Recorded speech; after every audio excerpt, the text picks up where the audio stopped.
I'm gonna be in Georgia for. Say Notre Dame. Notre. It's supposed to be Notre Dame. Notre Dame. Spell it. Notre-D-A-M-E. Yeah. Notre. N-O-T-R-E. Yeah. So when you spell it, when you write it, It doesn't sound the way like it's. so why you spell that shit like not corrected? I already changed it. What people say? Yeah. No. You said you spelled Notre Dame. You spell like Notre Dame. N-O-T-R or N-O-R-T? You spelled N-O-R-T-E. N-O-R-T-E. N-O-R-T-E. That's how people pronounce That's how it. you Spell it in Oh, I'm going to N-O-T-E-R-E. Yeah. Okay, And N-O-T-R. Notre Dame. When people said Notre Dame. People say Notre Dame, but it's Notre. It's Notre Dame. It's like salmon and salmon. Yeah, but people say Notre Dame, but it's Notre Dame. This shit terrible. Can we start though? Let's get what they normally do. Everybody's Over the course of their history, they do what they normally do. So, bro, y'all ain't never say nothing else about the top golf, bro. I mean, what else we said? Everybody said they wanted No, to do it. everybody said said cool. I said cool. Everybody said they wanted to do it. But nobody said who was gonna book it. I was gonna book it. You was gonna book it. You is the one who brought the idea. So you need to be the one booking it. Everybody said cool. That's why I made sure to bring it back up to you. Know, but I said, hey, Keon, But if now you you still want to do it, then I made sure. But I ain't you know. knew.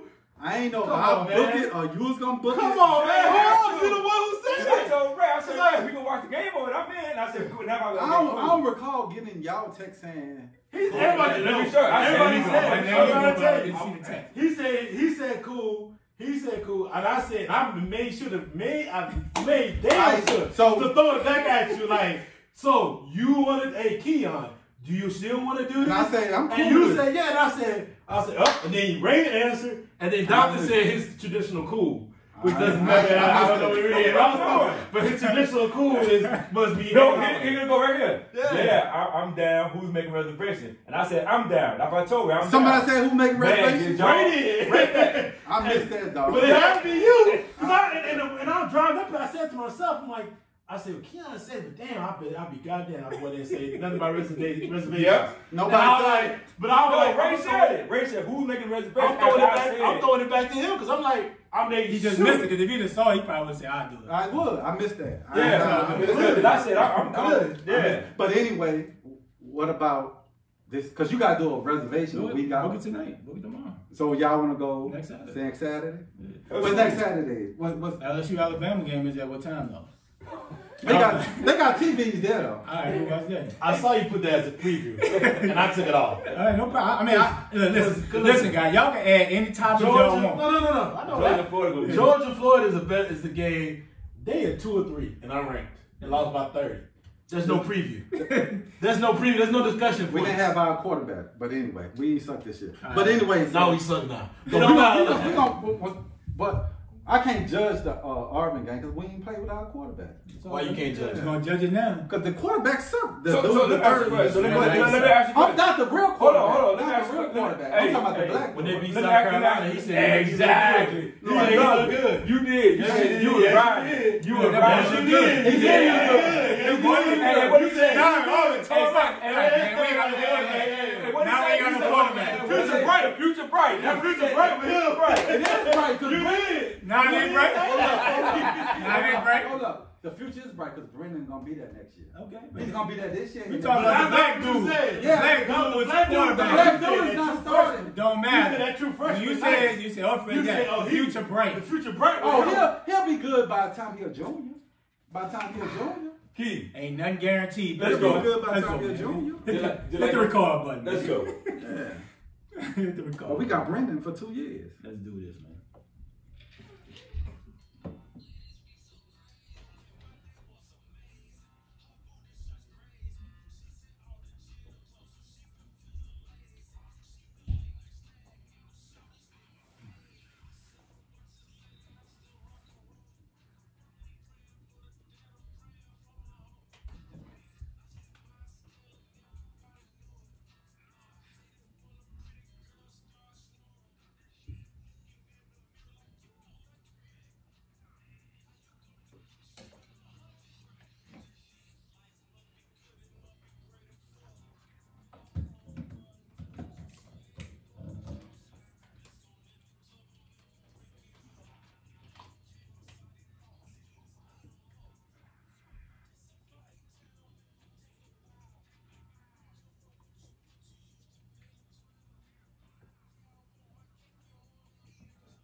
What up, what up, what up? We're back with another episode 32. Fellas, how you doing today? Feel good to be back after a week off, baby. Yeah, that was a good week off, man. I think everybody needed it. I think it was good for everybody to just kind of refresh, get the air back, get the jets back, get the energy back. Got that right. There's a lot going on today. It was some incredible news. We're going to have to dive into that real fast. But Don, how you doing today? Man, great to be back, man. Been gone for 2 weeks. Been down in South Carolina with the family, so they doing all right down here. Everybody's good? Everybody's good, bro. It's always good to hear. Keon? Yeah, bro. Everything's well, bro. We got a new president, all that. All my president-elect. President-elect, but Trump gonna fight that joint. But it don't matter. And we got our first female vice president. Yeah. So I want to shout first out woman vice president number one, and then first black woman vice president. So I want to shout out to all the black cities out there that did their thing at ATL. We don't add New Orleans in that. Detroit. Louisiana's always been a race. No. This my shout out. Georgia has been too though. That's true. But it's a lot of people from Louisiana, different places that move to Atlanta from especially from Hurricane Katrina. You got a lot of people from New Orleans and ATL. A lot of people from everywhere. The engine's only gonna be like a minute, bro. All right, y'all cut me off. Shout out to Detroit. Okay. Shout out to Philly. Yes. And shout out to ATL. Turning over states blue, but Philly always been blue. But you're right. First and foremost, one thing you said was very true, that the black communities supported Biden and Harris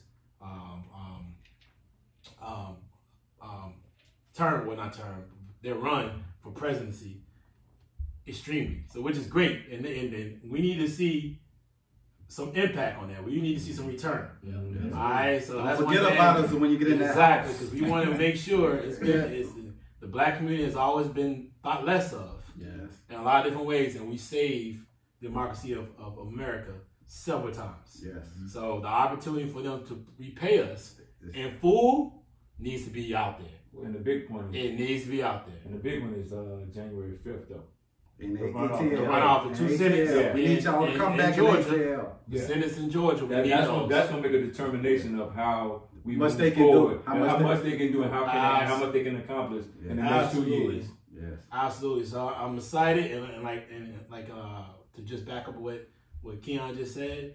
Watching those numbers come in from the absentee ballot in Atlanta and all those. I know those are black counties. Cobb County, Clayton. I know those. Fulton, definitely. We know those out there. Then Philadelphia, Detroit, Philly County. Then Pittsburgh. All those type of cities. Detroit, Michigan. All those cities that took the race by storm.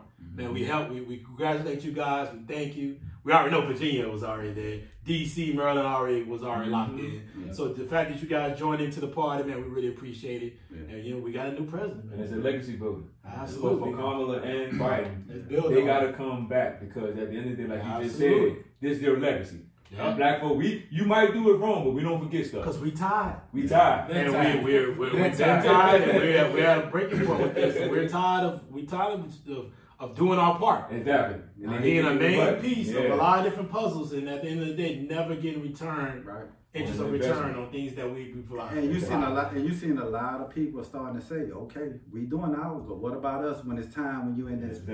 Well, I ain't gonna lie. Today I saw a lady online crying. And I just thought to myself, like, nah, ain't no crying, baby. Like, I get it. Ain't no crying. I get it. I understand 100% that you're overjoyed, and this was a very tough last 4 years.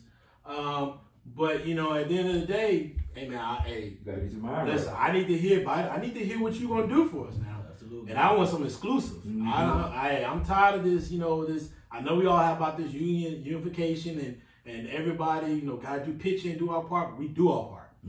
Right? And we still suffering. Mm-hmm. And you see when we don't do our part, you see what you get. Exactly. You see what you get. Exactly. And you get Donald Trump for 4 years. Exactly. You see what you get. Exactly. So we want you. If you want our vote, you want to continue with our, this partnership, we need something. We need ours. And just like James, because we tired of just showing up and ain't getting nothing in return. Yeah, we're not. You're right. We're tired, bro. So it is what it is. So let's jump into our first question today, man. I see that Ray Ray definitely wrote all these questions because they're very tailored to what I think what Ray want to hear about. Hey, bro, I mean, hey, how many people on this show? I just want to make sure. It's 4 people. I'm a little busy. It is a 4-man show. I'm a little busy. I ain't gonna lie to you. I'm a little busy, and I didn't really read the questions until like earlier today. When I opened it up, I was like, oh. But see, the great thing about our own podcast, we can talk we can about what we want to. Well, we can add what we want. Exactly. Right? We do what we want to do. Exactly. I agree with that 100%. But in the sake of time and moments, I'll try to stick with what we're doing right here. Let's get it, baby. And I may veer off of it. But let's jump into AB. AB just got with the Bucs. His first game is this weekend. So he's going against the Saints, and he's probably going to win. I'm going to start with you, Jonathan. What do you think the impact AB is going to have on the Bucs getting to their ultimate goal, which is the Super Bowl? I think he's going to impact the game a lot. I think his attitude. AB is a great player, like without any question. I think the problem may come in with them is who get the ball. If AB can keep his mindset, okay, no matter if I get 1 ball this game or I get 10 balls a game, I got to maintain the mindset of the team that we here to win the championship. Because they got all the pieces. And on the flip side, can Godwin and can what's my man name? Mike Evans can maintain their sanity of saying, okay, look, it's a team game, it's a team sport. If AB get 12 balls, we only get 2 balls. Can we maintain our sanity and move forward with the team? So it's going to be a balance, and if Tom can keep that balance, AB is going to be there. He's going to help that team move forward and hopefully win the championship. Keep it. Go ahead. I'm looking to see how he come back because he really ain't played football in almost 2 years, year and a half. Almost 2. Yeah, almost 2. And so how the chemistry is this going to be like? Because you already got 2 dynamic receivers. Like how is he going to react? Like you said, if he get in 1 catch for 12 yards, that might be a long ride home with him and Tom, since they roommates right now. You know what I'm saying? So it's going on paper it look good, but as we have seen before, when you build a super team, it don't work out. It normally 9 times out of 10 never works out, bro. Because at the end of the day, everybody got egos, and everybody feel, especially as a receivers, bro, they all divas. Everybody feel like they open on every play. Yeah. I want my numbers. I want my 10 catches for 100 yards.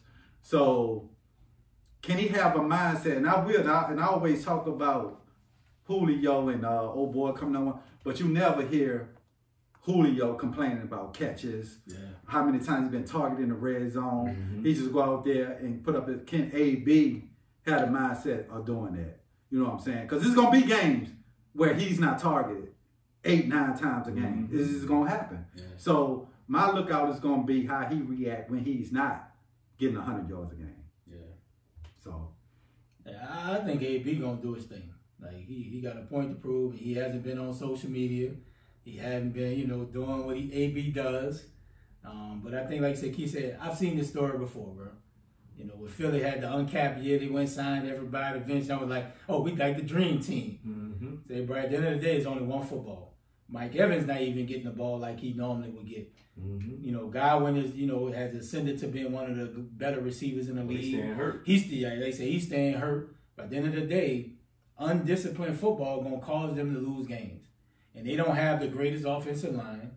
So if you run up against a team that have a great D-line that come after Tom Brady, it could be a long day. Gronk ain't what he used to be. But I expect AB to be AB. Right? He going to be in that slot. He going to eat. But at the end of the day, I don't see Tampa playing in Tampa for the Super Bowl. I think the biggest thing with AB, too, is he on his last leg. That's why he has the same one. Listen, he ain't even on the leg. He's on the foot. He's on the foot. He ain't on no leg. Dog, he dang near out the door. Yeah. Because this is his last shot. Yeah, this is your last shot. So at the end of the day, him and Brady can talk this mess about them. They're not best friends. No. Stop it. Brady doing what he doing. He's doing what he doing so he can get that 7 championship. Yeah, exactly. And at the end of the day, AB is a big part of their team. And like you say, do they really need AB? Because I'm thinking, because the other guys who coming off the bench, them young guys are playing well. So now you taking reps from them and putting AB out there, which, AB is better than them. Without a doubt, he's better than them. But chemistry-wise, can this work down the stretch? And we still got to remember, AB still got them cases coming up in December, them court cases.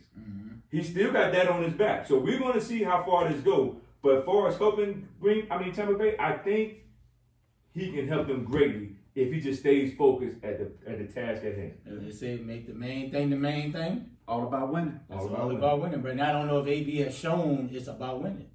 He about getting the stats and the accolades, and that's what AB's been about. So we'll see. Like, he's off to a good step. Right, he hasn't been on social media doing the AB things. So we'll see, man. I mean, I'm happy for him, brother. Be in the league and do what he do, man. You didn't sound like you happy for him. Because we playing him this week, so that's why I'm not happy to tell him. Okay, wow. Okay, yeah.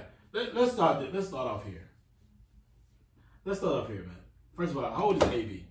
Does anybody know? He close. He 33, 34 years old. About 33, 34. He knows he's on his last 32. He's on his last leg in the NFL.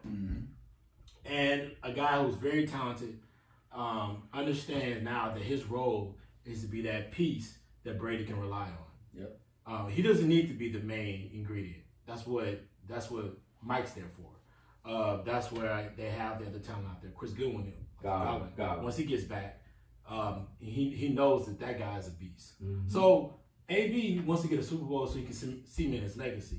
If he gets a Super Bowl added with other things, AB becomes that Hall of Fame player that everybody's already preached about anyway. True. So to me, I think he's going to be a major piece. I think he's going to be somebody that Tom Brady can rely on. I think once he gets sped up in the actual playbook, he'll be more of a larger piece than anything else. And I think he can help them get to the Super Bowl. The problem is there's a lot of good teams in the NFC.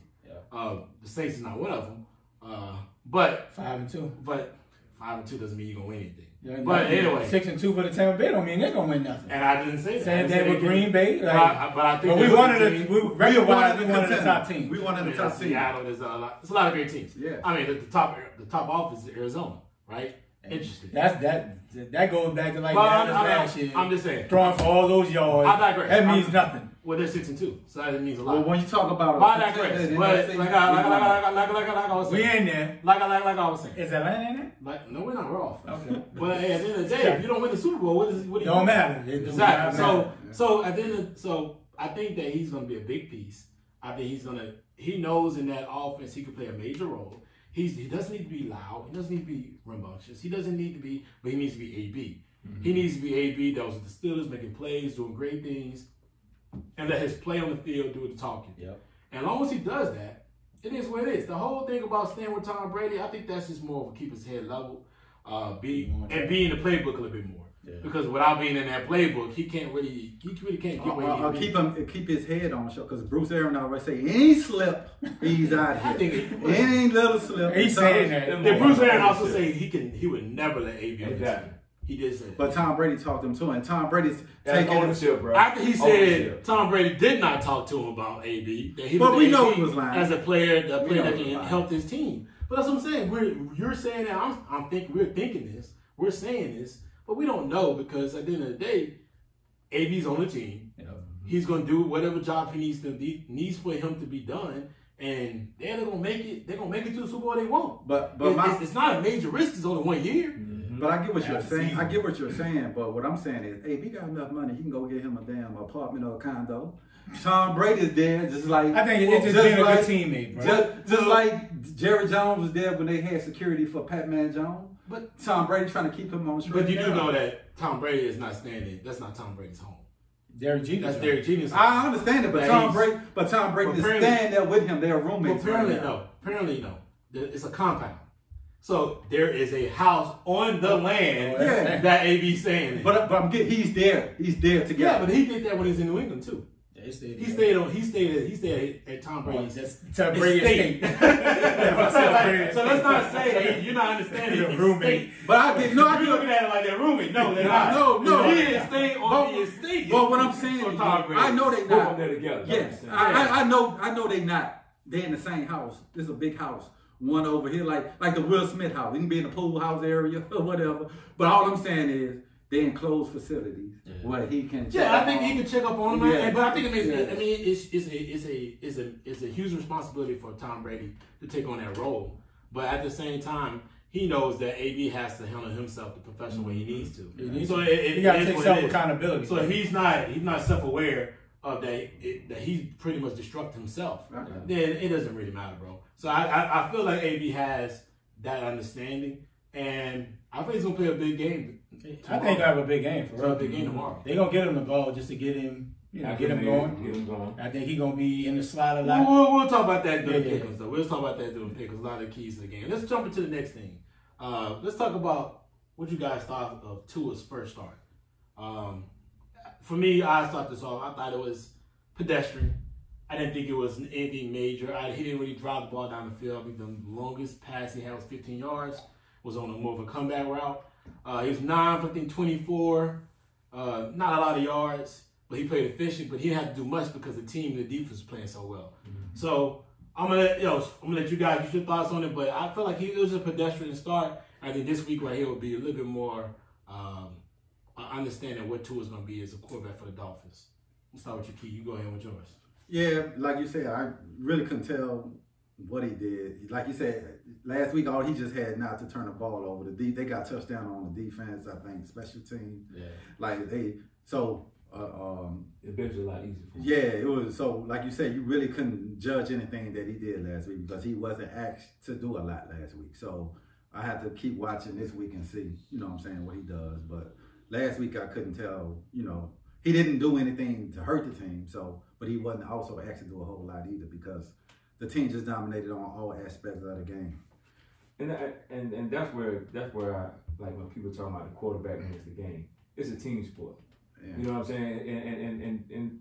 And Tua last week when I watched some of the game, he's trying to get his feet wet. It's his first game, the emotions going, and he's trying to get his feet wet. You know what I'm saying? I didn't expect a lot out of him the first game because this is your first game.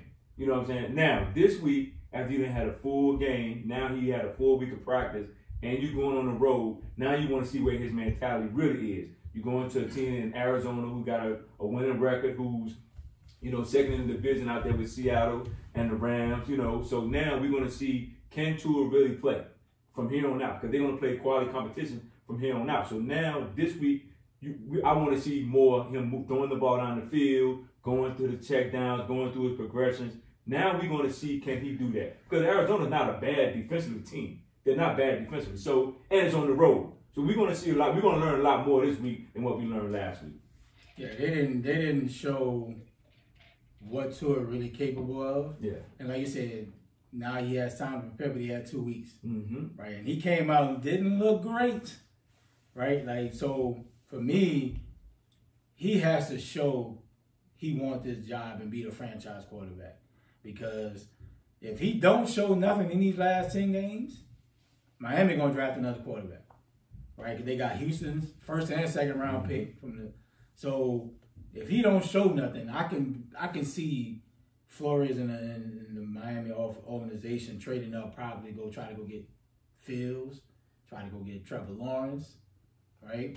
I can see that. So Tua has to really show he can play, bro. At the end of the day, you need to show you capable of what you did at Alabama, right? They didn't pick you and have you sit Fitzpatrick, who was playing well, to be 9 for 24. But this is the problem I got with that though. As an organization, why did you draft him?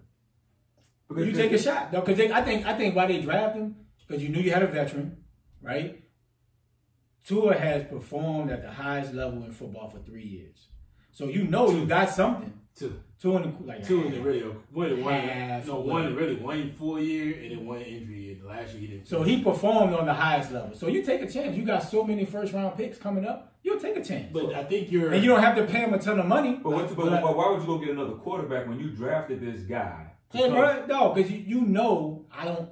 If I draft him, it means nothing. I'm paying you whatever I'm paying you. But who said Trevor Lawrence and Field don't look the same? Say, bro, at the end of the day, I'll draft a quarterback every year until I find one. On rate, then they looking at what the boy in San Diego is doing. They looking at what Joe Burrow is doing.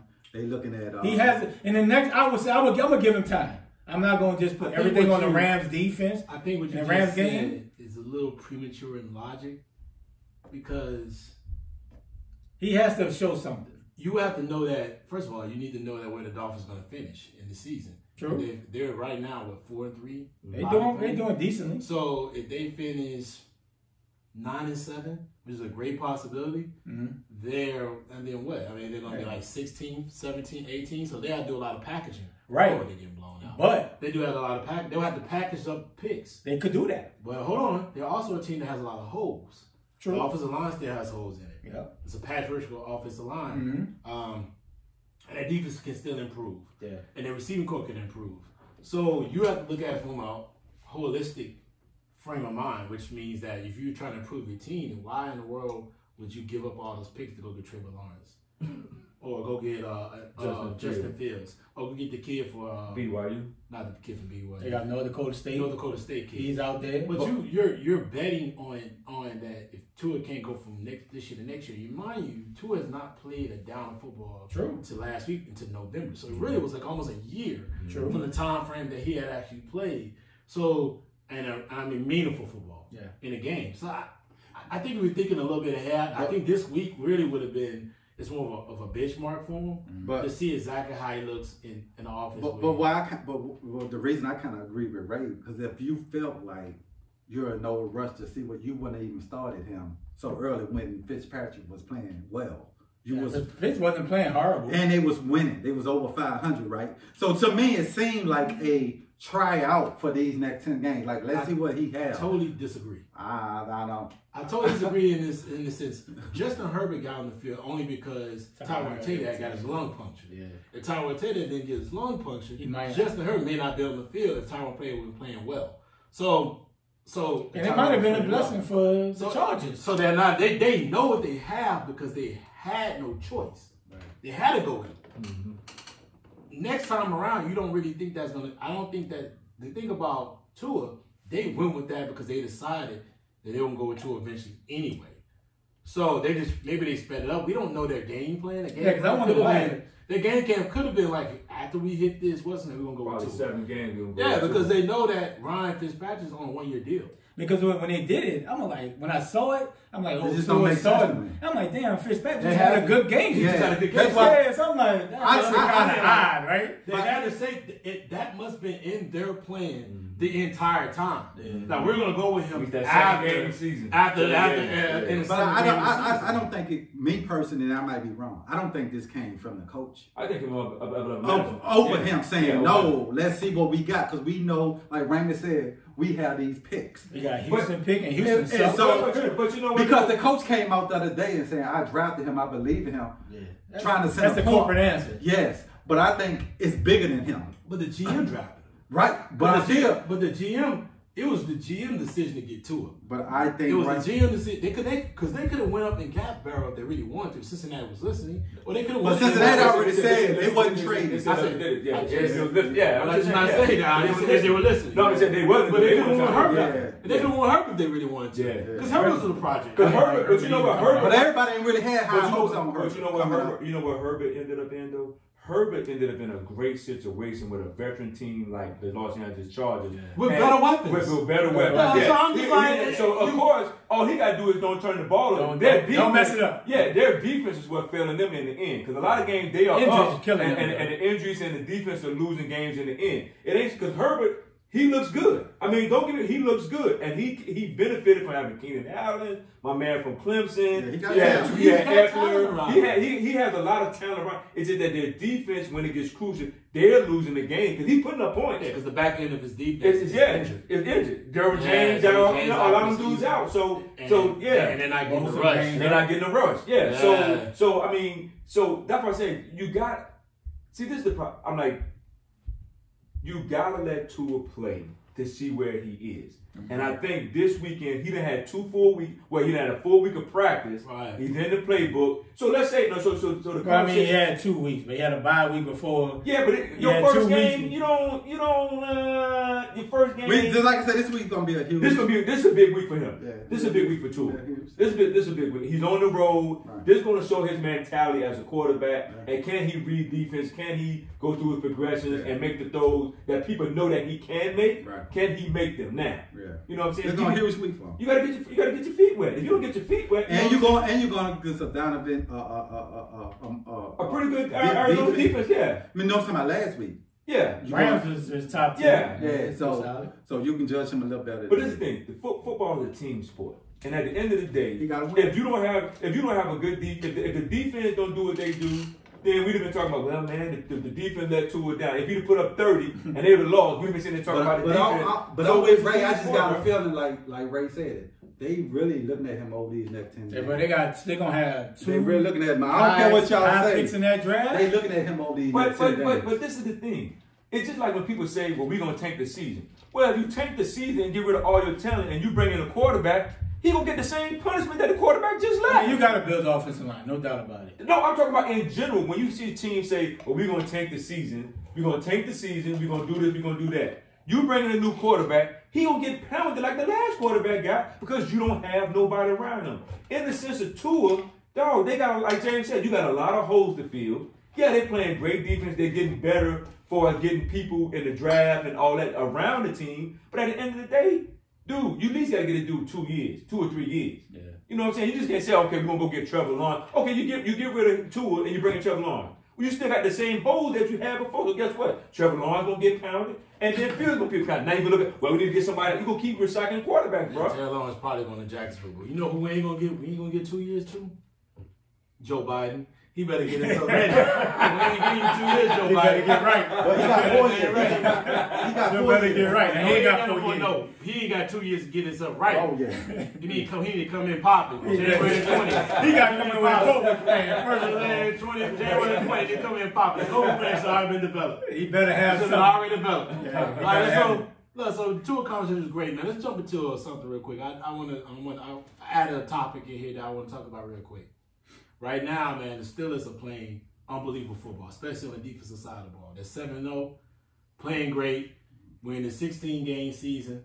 I want to ask to the fellas here, I want to ask you guys, can they go 16-0, Ray? I'm going to start with you there. Can they go 16-0 the way they're playing right now? Nope. I think they'll lose to Baltimore the next time. Okay. But they're playing great. Like, I think as long as Ben stay healthy, I think they got a shot to go at least 13 wins. But Ben just hasn't shown that he can stay healthy. And like they got receivers he's playing. Healthy right now. Right. They got receivers playing all world outside of Juju. Right? Johnson, they got the Claypool guy. Like, you cannot know the day. Yeah, cannot believe in them come November, December when they get real cold in Pittsburgh. Can they make those plays when it really matter most? But it's hard to go 16. Well, they should be used to it, though, right? Because they are. They've been playing. But the pressure of playing in NFL and playing for the Pittsburgh Steelers organization, the pressure sometimes some cats can't handle. Who? Claypool, Darius Johnson that they got, the other kid, Washington out of Oklahoma State. There's no fans. So you don't have to worry about the fan problem. Right, but I'm saying, so it's like, just things like that, bro. The pressure of trying to go 16, it's hard. It is absolutely hard, bro. And I don't see them doing it, but I see them definitely winning at least 13 games because that defense with J.J. Watt, Fitzpatrick, bro. T.J. Watt, Fitzpatrick, like Minka, like, dog, they are balling. Now, I need, man, Joe Hayden to step his game up. Well, I tell you, my man was here. You missed it. He needed to step his game up, bro. My boy here that was, he's an financial advisor of a lot of athletes. And I brought up Joe Hayden, and I know Joe Hayden was his man.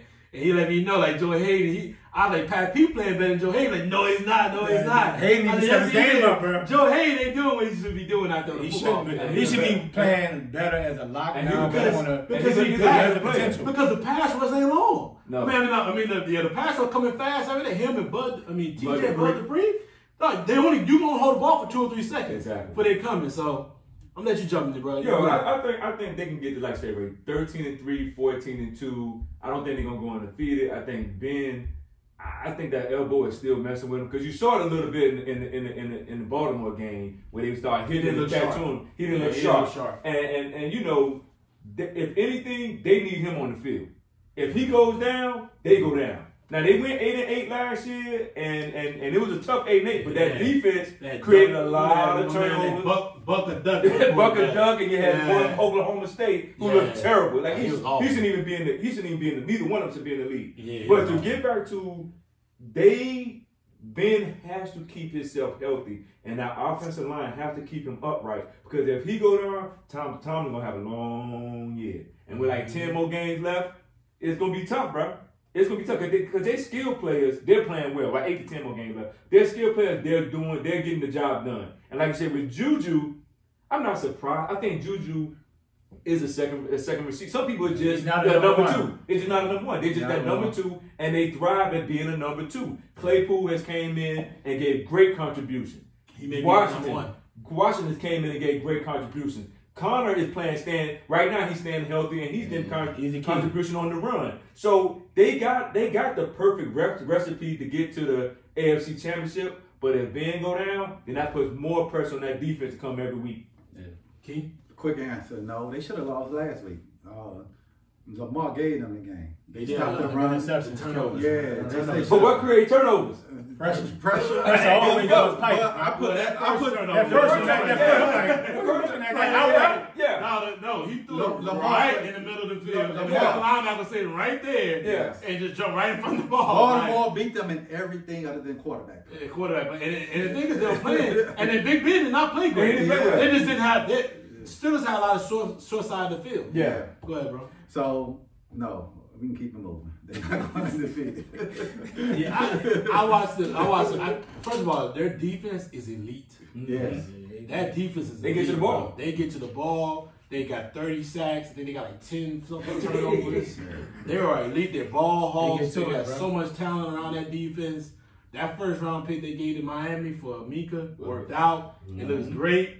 That boy jumps to the ball and he does his film work. I watched the game against the Browns, and he sat on that route that Baker threw. He sat on that thing. Like, he knew Baker was going to throw it to the tight end on that play. But that means film work. You know that play coming. So, man, just watching the way they're playing, but yeah, they game going 16-0. Big Ben's not playing that well. The running game, to me, struggles with them. It's very it struggles at times. They should have went and got Le'Veon Bell back, so they could have had a threat coming out the backfield and throw a run. But they just don't have it with James. And Benny Snell either. And Benny Snell. They just don't have that dynamic playmaker coming out the backfield that they normally will have. But they're a good team. They're very talented. And I mean, they could be the first and second seed. And they defense. Going through Pittsburgh in the playoffs is going to be tough. They can win a Super Bowl, but like you said, going 16-0, no. But not saying they can't win a Super Bowl, but they could.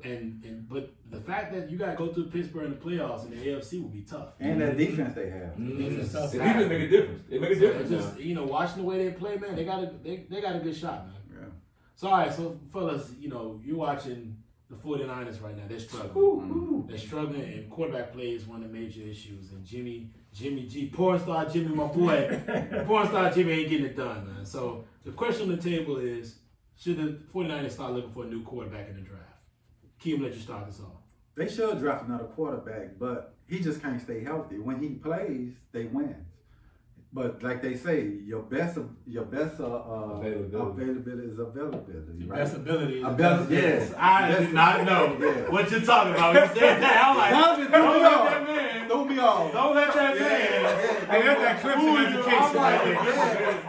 I can say I think it's your best ability. Your best ability. He threw me all off. He threw me all off. Oh, that is not what you're supposed to be saying. He ran straight down the track. Yeah. But to go back to it. The reason I would draft another quarterback because he can't stay healthy. Yep. But when he plays, they are a different team. They win. He's not the best quarterback. He's not a top 5 quarterback, but he do win games. So do you draft another quarterback? Yes. But you still keep him. But, bruh, if you ain't healthy, you do me no good. You know what I'm saying? Because every time he don't play, they lose. Before he got there, the 49ers were some trash. Once he got there, they went, 13-3 or something last year. The year he got hurt, he broke his leg. ACL. They was trash. So when he's on the field, they win. But like I'm saying, to make an impact, you have to play games.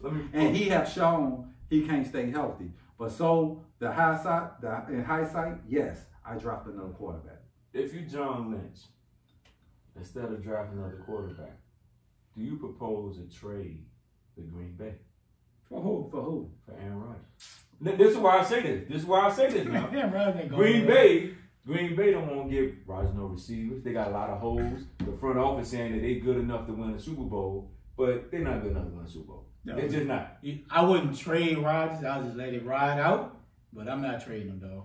Because my thing, if I'm Lynch, and I know that Rodgers want to, he kind of getting fed up with the front office, not getting them an extra receiver, not getting them linebackers to fill the holes that they can, that they needed to fill before the trade deadline.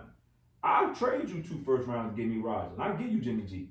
I wouldn't do it. I would say, if you're going to do a trade scenario, I'll call Dallas. Because Jerry Jones is not trying to pay that. Right? Yeah. Go get that. He's mobile. A little bit more mobile than Aaron Rodgers. He's way younger. Got the arm talent. If you're going to go that route, free agency. Okay. Right? So getting back to Jimmy G. Yeah, go ahead. So getting back to Jimmy G. They got to do something. Because he's staying hurt too much.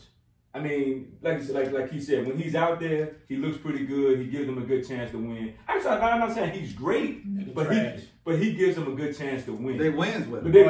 But they win with him. Boy, trash. Yeah, I mean, they're not winning with him. They're winning. They're not winning because of him. That's the problem. That's a lot of quarterbacks, though. Yes. That's a lot of quarterbacks. Elite teams that go. Hold on. How many elite quarterbacks? I disagree, Brandon. Say, bro, when you got an elite talent quarterback, how many elite championship? Tell me. They went to the Super Bowl last year. You give me because of the running game. Oh, well, so what they doing? Exactly. What they doing this year without him? Say, bro, Jimmy G has never been that guy. You give me 10 elite quarterbacks. You can't tell me 10 elite quarterbacks. It's not 10. That's my point. But that's my point. Saying, Jimmy G has never been that guy. But it's about winning. No, but it's say, bro, they're not winning because of Jimmy G. They losing without him. No, they are just. They got so many injuries. Let me ask you a question. When Tom Brady won the Super Bowl, when they beat the Rams, who won that Super Bowl? I mean, it's a team effort. That's my. But I'm saying. Wait, Manning won his last year. It's the topic at hand. The top of hand, listen, they won with Jimmy G when he was healthy. Right. Bro, they won. But you're not going to get elite quarterbacks. You don't have that many elite quarterbacks. So at the end of the day, when that dude is out there, he benefits their team. The problem is, I'm not saying he's a great quarterback, but he does what he has to do to help that offense get through the point. Right. Yeah, he throw the ball safely, 5 or 10 yards. Yeah. But you got to think about this. When he's not there, they lose. But they lose because of injuries. They lose it more because of that, Brady. No, all their receivers are out. Even when they receive all the defensive line, even if they receive Sherman is out. Even if their defense still playing good, it's the problem. Their defense ain't playing good, bro. Their defense is playing good. Both out. Playing good, bro. Sherman is out. They got damn near every defense. Bro, they got blowed out. They got blowed out. Played his last game. No, Sherman did play his last game. They got blowed out. Sherman intercepted the pass. Did Green Bay? He intercepted the pass, Green Bay, but it was because they were all sides. You could tell he wasn't contact. I ain't know the boy played. Because they were all sides. Because they was all sides. It was all because 49ers all sides. It didn't matter. Right. I ain't know the boy played. But the people behind him, they terrible. Now, I'm not saying Jimmy G is going to turn them to get them to the Super Bowl this year because they got a lot of injuries. But I'm saying when he's out there, they win football games. If we're going to get a quarterback all the credit, they win games. But here's the thing. And you keep talking about the scenario that you guys are not actually ignoring. And you keep talking about Aaron Rodgers. Aaron Rodgers probably not be the scenario. The scenario you really got to think about is Matt Ryan. And they go away, because they can cut Jimmy G out. There's no guaranteed money on the contract. It's pretty much a done factor. And Matt Ryan, if the Falcons release Matt Ryan, that'd be good. Matt Ryan definitely he had a great season under Sharp. I don't want to take it away because I think he had 38 touchdowns, 7 interceptions. But under he had a great season. Under Shanahan, he had 35 and 7 too. He won MVP. Didn't he win the MVP? He won MVP with the Super Bowl. And I think his style of play, his brain, his mind, he can move the ball. And up under the Shanahan offense, that may be something that they ain't going to start considering if they want to move away from cornstar Jimmy. I agree. And Matt Ryan playing well this year. He is playing sometimes. For the most part. Right, James, and like you said, James, and I think that's the reason why Jimmy G's not the answer. Because he stayed hurt. But I'm just saying. It's not even about being hurt, though. Like, when he plays, I don't think Shanahan really trusts him to throw the ball like the most quarterbacks in the league do. No, I agree with you. Though, like, he's always have a game or two, a throw or two, like, dog, like, why you, like, Do you not see that guy standing right there to throw the ball? But and I just think when Shanahan's calling plays, he don't trust him. So that's why they lean on the running game so much. It's not about the injuries. I mean, injuries happen. But it is a big knock on him. And I just don't think Shanahan trusts the dude, though. But we're right. But you got to have somebody to take his spot. Like either you draft a guy or like James said, one of the veteran quarterbacks. But if you get a veteran like Matt Ryan, yeah, you move along for him. But if you draft somebody, you still got to keep him. You know, you don't necessarily have to. Nah. If you drafted somebody in the first round, you get a keys to him. Nah, but you're gonna need to keep him. Yes. Hey, brother, Nick Mullins ain't too bad. Shit. He ain't great. Ray, now you talking. Now hold on, Ray. Hey, bro, he ain't great. You gonna call Jimmy G trash? Nick Mullins trash, bro. Both of them trash. Oh, but at the end of the day, if I'm gonna pay somebody $20+ million, bro, I don't need you, bro. Ray, Nick Mullins terrible, Ray. He might be terrible. Nick Mullins is unsuitable for what they're doing right now. I get it, though. But if I'm gonna pay Jimmy G $20-something million, he said Triple G was making me saying, porn star Jimmy. I don't believe in Jimmy at all. Jimmy G. No, you gotta. He's always had a health issue. He had a health issue with New England. Yeah, the problem is though, can you win the Super Bowl? Which you gotta realize that San Francisco had a small window. Mm-hmm. And can you win a Super Bowl with Jimmy G? And I would probably say no. Mm-hmm. But at the end of the day, there are gonna be some quarterbacks gonna be out there that in a Shanahan offense that they already have an understanding to, they may be more suitable as far as what they want to do moving forward. So San Fran, they got a lot to think about, man. So we all say they should, but it depends on who you get. If you get a Matt Ryan, you cut him. But if you drafting a quarterback, you keep him. Just keep him. Yeah. Point blank. Man, cut your bait, bro. All right, man. So let's get to our NFL pick'em. Okay. You know, we love to do this right here. This is always solid. I think so who we gotta start tracking this though. Donovan's supposed to be tracking. Yeah, you do supposed to be tracking. Donovan's supposed to be the guy. That boy trash. You're supposed to be a trash. That boy is like 2 weeks ago, I went undefeated. You didn't track it. I didn't miss a game.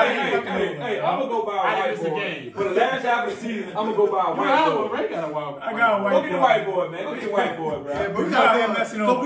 Yeah, but we picking for nothing. Hey, look. No bragging rights. Hold on. Go get the whiteboard. No, man. Use your technology, man. You better see if you'd had an iPhone. You can do a notes. You get notes. Man, I got you can just listen to the past show and just write it down. There you go. But yeah, I went undefeated 2 weeks ago. Man. And it needs to be known. And I went 1-1 last week. I can't even remember. That's why we got to keep up with it. 2 weeks ago. No, 3 weeks ago I went undefeated.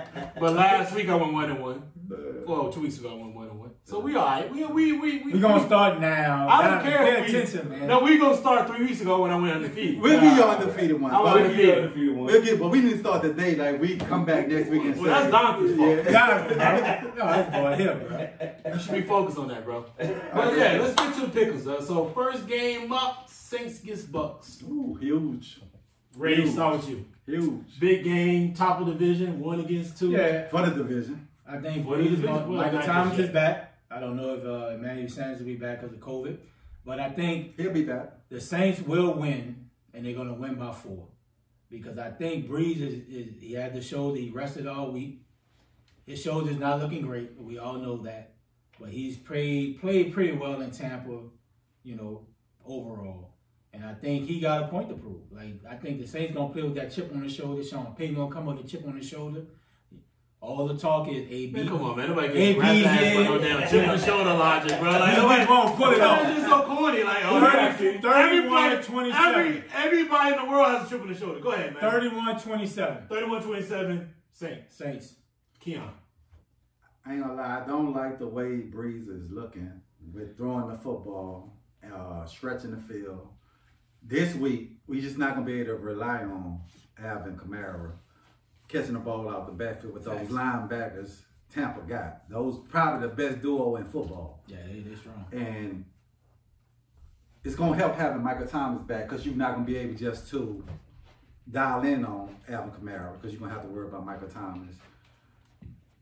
I was really on the fence about this game, but Saints have showed a lot of grit over the last game, winning close games they could have won, could have lost. But I think the key is this week, I think Cam Jordan going to have a huge game. getting pressure on Tom Brady. So you going with the Saints? So I'm gonna have to go with the Saints in a close one. I'm gonna have to go with the Saints. What's the score? I got the Saints. I got the Saints winning by. I got Saints winning by a field goal. Come on home, Don. I'm going with TV. I'm going with Tampa Bay this week. Yeah. Because I think AB gonna be a big factor. And now when you only had to cover Evans and them other dudes, Mickens, and I mean what other dudes? I think it's Nickens, whatever his name is for Tampa Bay. Now you got AB. You got to cover Evans. Godwin's coming back. It's gonna be tough. And you playing in Tampa. Yeah, it's gonna be tough. And you can't double team. But it ain't like it's gonna be the fans gonna. No. And the fact I don't even care about the fans being there. Now I just think this home field advantage don't. This what I think. I just think Drew is struggling so bad, bro. Yeah, but bad. I think in the next couple of weeks you're gonna see your man Famous James the starting quarterback. Really? Yes. Damn, that's a hot take. Yeah, that's a hot take. Right yeah, I do think because Drew is struggling and he look bad, bro. I don't think he's Ray. He look bad. He just having a game, bro. You in denial, bro. So when we talked, when Ken, you texted me this. Man, Breeze looking good when you played Detroit. He did. He was throwing the ball downfield. He did, but look, he struggled last week, right? For whatever reason, he done struggled more games than he done look good. Exactly. And this week right here, and I'm gonna tell you right now, if they saying that he got his shoulder messed up, guess what? You know what my man gonna do? The defensive coordinator for Tampa Bay, they're gonna blitz the brakes. I don't know if you want to blitz him. You don't want to blitz him. They're gonna blitz. I don't know if you want to Calvin. Listen, this dude blitz. Hold on, this dude. You're not getting to him. We got a good offensive line. I don't know you want to blitz him, dog. This dude blitz about what 40 to 50%, almost 60%. That's gonna be their downfall. If they blitz him, because we got screenplays. Sean Payton will pick. That's gonna be their downfall. The flip side gonna be this though. Sean Payton will pick you apart. This gonna be the flip If you side. blitzing them linebackers, he's gonna pick you apart. This is the You flip gotta side. understand. You're saying that with thinking that you have a suitable, pristine Drew Brees that played the style of play he's been playing. Yes, you do guys run a lot of screenplays. The problem is, and I think that's what Don is trying to say, is Drew Brees is not the same Drew Brees. Thank you. He's not. He's definitely not. And that those screenplays that you guys are talking about that you just so happen to be so heavy on, really ain't getting you anywhere. I don't think it's the screens, right? I think it's if they blitz him, I don't trust Tampa Bay corners to play one-on-one. But you can have that corner. Well, let me say this. You can have that corner. Let me say this. On the flip side, hold on. On the flip side, y'all got the same issue too. Your corners are awful. Oh, y'all got the same our issue. defense is playing like some shit. Yeah. Y'all got the same regardless issue. of the ranking. Quick question. Are y'all gonna pay Lattimore?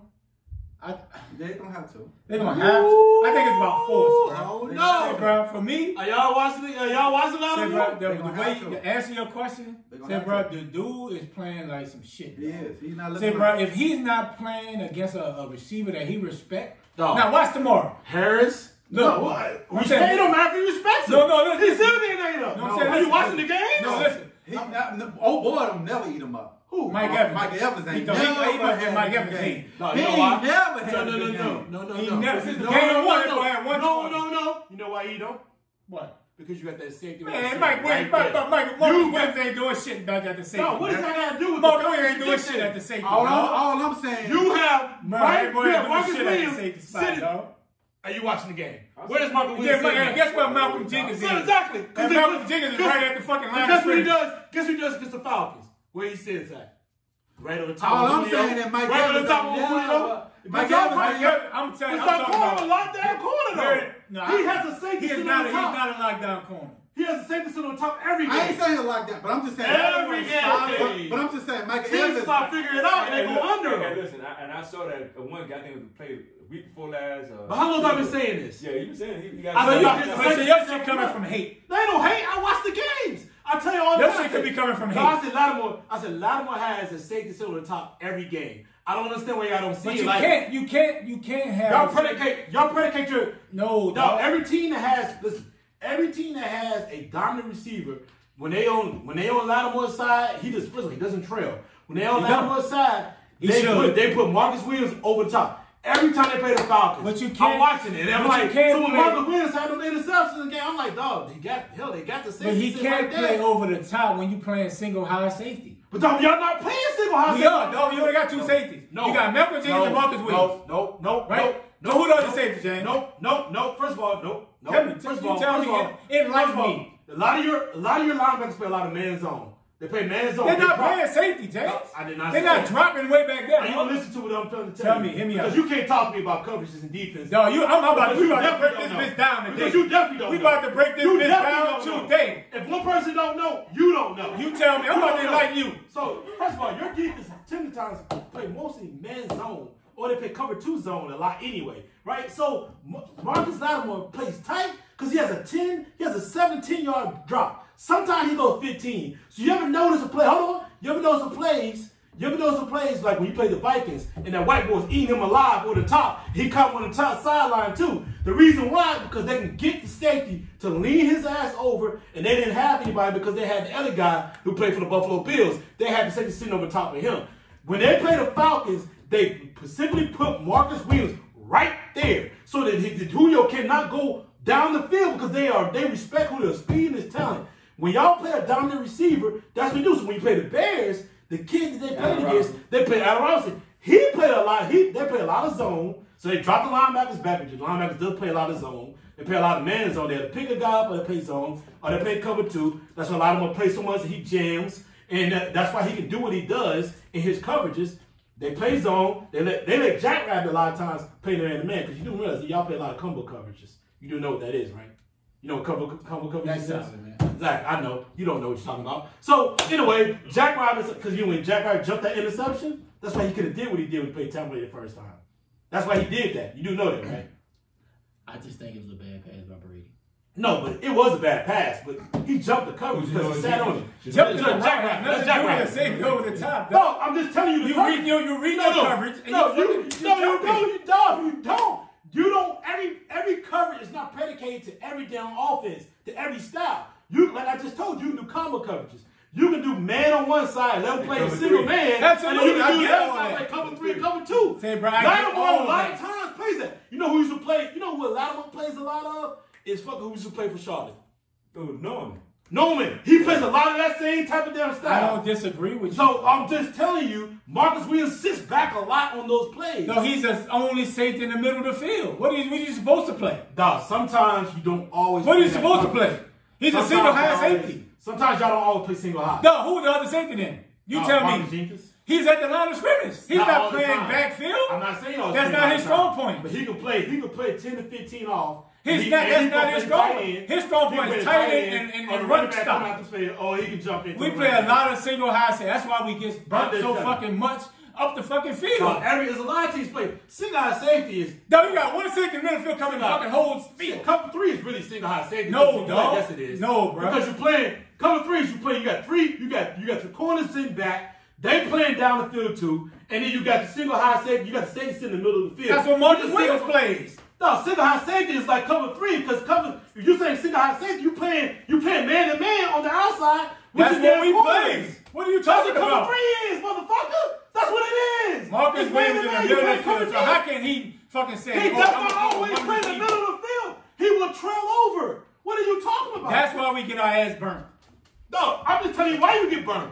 I'm telling it to you. At the end of the day, because most teams they go to their second and third receiver. To answer your question about Lattimore, okay. Me personally, I would not. He's going to get paid because it's default. But me personally, he is not going to get Ramsey money, right? Because dude, it's too many games where he plays down to his competition, right? If you trying to be a top corner, dog, you got to play like it every week. I don't give a fuck who you lining up against. It could be the nigga off practice squad. You need to dominate that one side of the field, but you know what? Which he do not. That's why I have a problem with that. I agree with you, Ray. They're going to pay him by default. But tomorrow, he going to make impact plays because he going to get up and feel like if he don't, some reason, I don't know what him and Mike Evans got going on. They got to beef with each other. But that boy come to play Mike Evans. But he need to do that every single week to be able to be paid like a top corner. You know what I have an issue with? Listen, you know what I got an issue with? I got an issue with when people say, well, you know, you him on the pay fade route. You know what? That boy ain't good. He ain't terrible. He lazy, dog. Yeah, he ain't. So I just think he lazy. You know what? He's not good. You know, I can't say he's lazy. I think he's pretty lazy, bro. You know what? Playing in the NFL. Let me say this. Not saying like lazy, but I just think, bro. But Ray, if you want to be one of the top corners, and you want every time you make a play, you dapping and you doing your dap and you stunting. Right. I need that every play. But you know what? Let's be honest. When we look at players on our team, and we see one player that who we think they got a lot of potential and got a lot of talent and got all this to be great. When you don't be great, that means evidently you're not that good. I mean, he's a solid corner, bro. I just don't like that. He don't play to the level of his potential, bro. Well, who fault that is? That's the player. So that's my thing. He's not as good as he think he is. And he's not as good as that. I think he has the potential. It's just he don't play and practice like it every single game. And guess what? That means you're not as good as you think. Next topic, man. Seattle Buffalo. So I'm gonna go with Bucs. I think the Bucs gonna win the game. I think Tom Brady's gonna have a great game. 50-50 split. And I think the defense is gonna play well. All right, let's go to Seattle against the Bills, man. Russ Cooks. Doctor, let you go with it. Start with you. Quick one right here. Yeah, the Bills. Seattle. Seattle? Without question. Seattle. Russ Cooks. He trademarked that thing. Russ Cooks, baby. Let's go. I got the upset.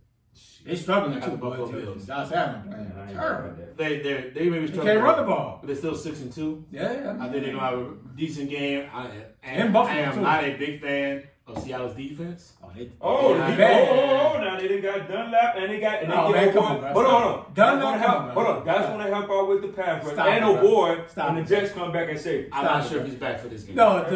We'll see. We'll see. But I got the Bills this game. All right, folks. Let's get to the NBA. Quick conversation about the NBA right here. Yep. Let's start with what you thoughts about the season starting next month, actually, December 22nd. Keon, you're an NBA expert, an NBA insider. You tell us. And by the way, can you tell us what your bestie KD is doing with his hair? By the way, can you tell us about what he's doing with his hair? Because I don't understand it. He has a lot of money. He should not be doing that with his hair. Okay. Can you tell that? First thing before you get first, what your bestie's doing with his hair? Rich people don't care, but they say I got money, but they don't care. Yes, no, he need to care. He's in a very well-recognized business. Rich people say he's in the branding business. He should know how to brand he can be like the Dion. You know the old white people look, bro, when they got money. They're not in a branding business. He's in a branding marketing business. They wearing holes in their shoes, but they got their bank account. He is in a branding marketing business. He should not be doing that to his hair. I guess he said the middle of that hair, the patch right there. It's gone. It's like LeBron. They both need to embrace what needs to become. Yeah, he's doing this LeBron. They used to call Deion Sanders doctor. But now Deion is fresh waves. Yeah, that's what I'm saying. They call Deion Sanders doctor. So go ahead, bro. All right, so to the NBA. They ain't had no choice, bro, if you want most of your salary. Yeah. It's a business at the end of the day. It's about money. It's about the bottom line. Yep. So if you want your money, you're going to start December 22nd, point blank, period. You know what I'm saying? So I'm looking for it, and I'm looking forward to see KD back out there, dog. I'm just looking forward to see the best player in the league. That boy cheesed up. The seventh. That boy cheesed up like he met a new chick or something. I'm just saying, I'm ready to see the dude back in action, bro. Just seeing him back, you know what I'm saying, with the talent they got in Brooklyn. You know what I'm saying? I'm just willing to see that. So I'm happy we're about to have football and basketball back on at the same time. Who ain't? I'm just happy. Yeah. So they had to, bro. Like you said, it's about the money, bro. Either you want half of your salary or you want 80% of your salary. Absolutely. Because you got to pay these. You got to get the TV money. Oh yeah, that's a big part of the money. You got the fans. Yeah. So you got to get out here. It's gonna be terrible basketball in the beginning. I don't think outside of the teams that the teams that already rested up and ready to go. But hold up, before you start, I disagree. They already had a break. You had a 5-6 month break. Yeah. You only came back for 2 months. What the heck? You done had a break. It ain't like they've been grinding since October to what? So key. To when the NBA started, right? So key. Like beginning of August. Yeah, it ain't like they've been grinding. You know what I'm saying? They had a fucking 5 months break. So I don't want to hear this when if the Lakers ain't playing with them. No, I ain't. Because you know he'll flip in a minute. No, the Lakers ain't it's no excuse. Okay, so they had I want to hear that. You had a 5 month break. You came back for 2 months. Now you back off. No, and then you taking another one. I mean, I don't disagree. 2 months. Look, they had to come back. We can't blame this on they not rested, bro. No. All right, so December 22nd, perfect day. You got to get that money. You ain't gonna want to lose money out your pocket. And that's the first thing. You don't want to lose money. I just think the brand of basketball is gonna be okay in the beginning. I think it builds up as they move along. But it's always. I agree. I'm just saying. Let him get to his point. It's gonna be cool. They did what they had to do, and the NBA want to get their money just like the players want to get their money. So I think it's only fair they come back December 22nd.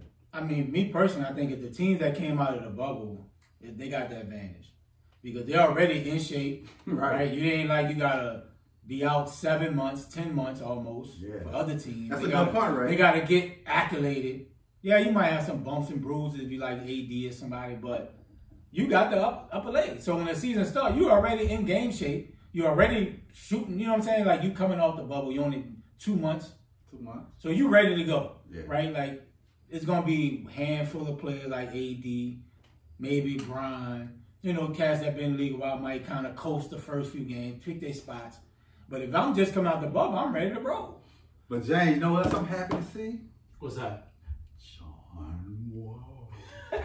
John Wizzo. Happy to see John Wall back, bro. John Wall. So you back a Wizards fan? No, I'm just saying I'm happy to see No, John you back a Wall. Wizards fan? I like John Wall. John Wall been missing for what 2 years? 2 I think years? John Wall is going to be playing by himself because I think somehow Bradley and Bill is going to get traded. That'd be dumb as hell. I don't think it'd be dumb. Yeah, bro, you're not going nowhere. Who you getting for who you will You're get? never gonna get what you think you're gonna get. Trading Bradley Bill for who? For who? Mid-season or something like that. For who? I don't know, man. I think it's gonna happen. Nah, I think it's gonna happen, bro. I think it's gonna happen. I think it's gonna happen. My thoughts on the NBA. If you gave your thoughts already, yeah, I'm done. I think my thoughts on this start. I think it's great for the fans, but it may be tough on their bodies initially because of the fact that it's so quick of a turnaround.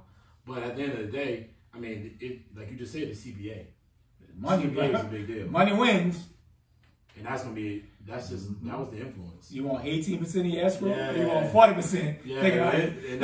They did a comparison like Steph. He making the most in the league, and they do 40%, but making like $25 million. Yeah, so I mean, but then you got a cat making $900,000, and you getting 40% of yourself. That boy making what we making. No, he's not making it. I'm just saying, in essence. He might be bringing home after agent fees. That was Gremlin math, bro. No, I'm just saying. If you making $900,000, he might be making about $300,000. No, as I'm saying, you making $900,000. You taking 40% of your escrow, right? You got to still pay the agent. Yeah. You still got taxes. Yeah. Might be you making $200,000-$300,000.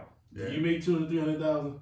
I mean, I ain't like that. So, I ain't trying to brag on these things. But I get what you're saying. When you making $1 million, you go from making. But I'm saying you go from $1 million to making $300,000. Nobody would never make $1 million because they still have to. I'm just saying when you got on paper, but when you cut that in half, that's a big jump. That's the thing, though. Big drop with the escrow changing. Because of when they started. And they could have fans when it's... No, they could have impacted... That's also going to impact the agent's amount of money he's going to receive. Mm-hmm. I think they might have a standard 3%. We might have to check on that. You know, because if you mind what type of relationship you have. Yeah.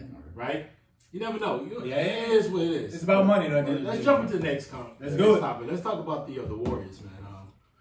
I want to talk about them because, I mean, the topic is about the number 2 pick, but I'm really more focused on the fact that Clay, Steph, and Draymond with the number 2 pick, what they gonna look like next season? I mean, that's a lot of talent on the floor, and that's the problem that the Lakers gonna have, the Clippers gonna have, the Rockets gonna have. Is the Warriors coming back? Don't forget about Denver. I ain't worried about them when it comes to Warriors being healthy. Yeah, sure. I don't know, bro. I think the Warriors being healthy. I don't know, dog. As a team is not gonna be beat. Man, you gotta worry about Denver, though. I'm just saying, Denver gonna be there. You might take now. I think Denver does have a lot of young talent. Yeah. But if they develop, I'm gonna start with you, Donovan, on this one. What do you think about, like I just explained, Steph back, Clay back, Draymond coming back, number 2 pick? What do you think the Warriors gonna look like next season? Don't care. They won't win no shit. I'm gonna tell you why. Y'all can see this with everybody thinking that them boys coming back, everybody jumping on the bandwagon. I'm not, because this is the thing. They barely won when they didn't have KD. Yeah. When KD came, they destroyed everybody. So until they prove to me that they can win straight up and get the job done without KD, I don't want to hear nothing about the Warriors. I don't care. We can look at everybody. They won a championship without KD. No, because Barely. They won, but guess what? LeBron didn't have two people. Kyrie two important pieces that would have got them the championship. When Kyrie played, they lost. At the end of the day, I don't want to hear nothing about Draymond because I don't think Draymond is, bro. Now playing Steph, maybe yeah. They don't. But until they win the championship, with everybody healthy and everybody got the same team they got now, let me see them do it now. Yeah. So everybody jumping back. Well, they coming back. Man, I don't want to hear all that. Yeah, I feel you. I don't want to hear all that. Until they get the job done, and everybody putting Draymond like he gonna give you every night. He's not. Yeah. It's not like he gonna give you the same thing that KD gave you, 35, 10, and maybe 6 or 7 assists. So until I see that, hey, there ain't no threat to me. Nobody in the West. Yeah. Me, if I'm personally, bro, I'm trading that number 2 pick. I'm giving up Wiggins. Hey, Bradley Beal. Or I will get somebody like a stretch 4 that can give you some defense, some like KD type offense. I'm packaging that deal, dog. On top. The thing with the number 2 pick, what's gonna hurt? Because normally when you pick your number 2 player, you get to see them play in the summer league. You can, you know what I'm saying, they get the reps. But like James said, I wouldn't say they're a favorite, but they're gonna be good. But and to Donovan's point, yeah, it's gonna be a big difference without having KD. Oh, absolutely. And I would say they'd be like the 4th best team. Because now you can double team Clay. You can let go ahead, Curry. We're gonna take Clay away. Now what? And they don't have no inside presence. Yeah, no. They ain't got nobody stop AD either. No rim protector. AD want to play. No rim protector. So let's say they draft the kid out of Memphis. Wiseman. Still but I'm saying, but you need to get him time to get acclimated, like with a summer league preseason to get the. So now you're just going straight into it. So that's my thing. Will be big with him. He's just jumping right in that fire. And guess what? So my point is, you do draft him. That's why I wouldn't trade the pick because you need rim protector. They have none of that. But he would have had a summer league. He would have had a preseason. And then the regular season would have started. And he had the ground beneath his feet. Right. So to get acclimated with the speed of the game, the physicality of the game, all of that. And he didn't play all the last year. Yeah. So, but is there a threat to win the championship next year? No. But do you have to deal with them? Yes. Yeah, but I do not trade the number 2 pick because they have no sides, no rim protector. JD, what do you think, bro? I already gave my opinion. I think they're gonna be a really good team with a lot of talent. I mean, they have established veterans who play at the highest level, who went to a championship, 3 straight championships, whether with 4 actually, with KD or without KD. So I think they have a really good team moving forward. Now, are they going to be the favorite Warriors of old? Well, let's remain to be seen. Right? That's going to be hard to see. But right now, they're not the favorite, but they're one of them. They're there. I give them top 4. They're able to position themselves to be in the top 3, top 4 people. Yeah, top 4 placement of the West. So I like what they're going to bring. I think they're immediately a problem for the Lakers because of the perimeter play. I don't think so. I think so. I think they're a better version of Portland. Adding the fact that you bring that big man, you get Wiseman, and you just got a really strong team, a really strong 5 at least, with Wiggins playing some solid defense. I like what they're going to do. I'm very excited to see what the team's going to do. I'm excited to see what Clay is going to do. December 22nd, baby. We'll see. Christmas. We'll see, man. Let's jump to the next topic here. So let's talk about, there's a lot of rumors going on. You know, we all know Darryl Morley went to Philly. He's the new president of basketball there. There's a lot of rumors about Philly bringing in James Harden, trading for him, and bringing him to Philly. I'm going to get y'all answer this because I don't understand. I don't know how it's really going to work. The math ain't going to work. The logic ain't going to work. And who would you trade? Because it would be kind of crazy who we're going to trade. So I'm going to start with you because you actually wrote this question. What do you think about it? Do you think it's going to happen? Absolutely. Can it happen? I will do it. If do it? If Houston will talk. Nope. Ben Simmons. Nope. Deuces. Hey, bro, we shown what we can do capability-wise in the playoffs. We ain't going nowhere. You're not trading Ben Simmons for Harden. The contracts and salaries don't add up. And Simmons, its extension kicks in next year. Yeah, but the contract still don't add up. I mean, you're throwing $20 million deal. Say, bro, I'll give you Tobias Harris in this motherfucker, bro. If you want to. Simmons, Tobias Harris, I give you a pick. Deuces. Give me James Harden, give me 36 with Embiid, and we'll fill in some players around him. I think you're a lot better, dog. I'm gonna let you, because your face says you want to respond to that. Go ahead, bro. You think Embiid ain't getting the ball now and playing up and down? What you think Embiid could be by now? I have no idea what he's talking about. Yo, listen. Once again, Simmons is not dishing the ball. But Ray, he's gonna kill James Say, Harden. James Harden averaging at least 7 to 8 assists a game. Dog, but he's taking down to 50 shots. But dog, when you don't... Embiid, the style of play that Embiid plays is not the same that... What was the center? Capella. They ain't even the same type of players. I'm saying, but listen, when Houston, when Philly... Embiid stop be picking and rolling. And I'm saying, but when Houston, when Philly problem is, you got one main scorer, and that's Embiid. Right. But you have Simmons scared to shoot. Right. Let me pull a Kenny Smith. No, you need to pull. Yeah, bro. I'm saying, but now you got two cats you got to depend on the score. Ben Simmons don't want to shoot, right? But this is the thing. Ben Simmons do not want to shoot, dog. So this is the thing. You know what's going to happen. And Tobias Harris is overpaid. Ray, you know what's going to happen, right? What's going to happen? How is Harden going to get to the bucket if Embiid sitting down in the post? Say, bro, Harden scored, dog. Remember what I'm saying? That boy is a scorer. How is Harden going to get to the basket? Harden is a scorer. Hold on. How is Harden? But he's a scorer. But Ray, you know that Harden likes to go to the basket. How is that going to work with him and Embiid? I think it can work, bro. Pick and roll. You Pick and think pop. No, but Ray, okay. Harden can dish it if he wants to. But Ray, if he wants to. But Ben Simmons, but no, you got. Ray, people got mad because Embiid was sitting on the 3-point line this year. No, now he's going to be further on the 3-point line this year. As they constructed right now, Ben Simmons don't want to shoot, bro. But Ray, you know that's not winning in the playoffs. You're going to have Embiid on the 3-point line every night. They got mad with Embiid. Hold on. They got mad with Embiid because he was sitting on the 3-point line every night. I'll be mad at his ass. Exactly. You a dominant big man. You out there shooting threes. Bro, why you out there shooting threes? They not winning with Simmons, So hold on. So you bring Harden in. Guess what they're going to do? Harden going to get mad because he can't go to the basket. When he hit him with that dribble and go to the basket, guess who's going to be there? Embiid in his way. So now it's going to get to a point like, hey, hold on. You need to get out of the paint. Say, bro, it's time to shake up Philly, bro. To me, Harden would fit better with Simmons than Embiid. Because Simmons can be so the now, front guard. Exactly. And he get the ball in his spot. Because he already know.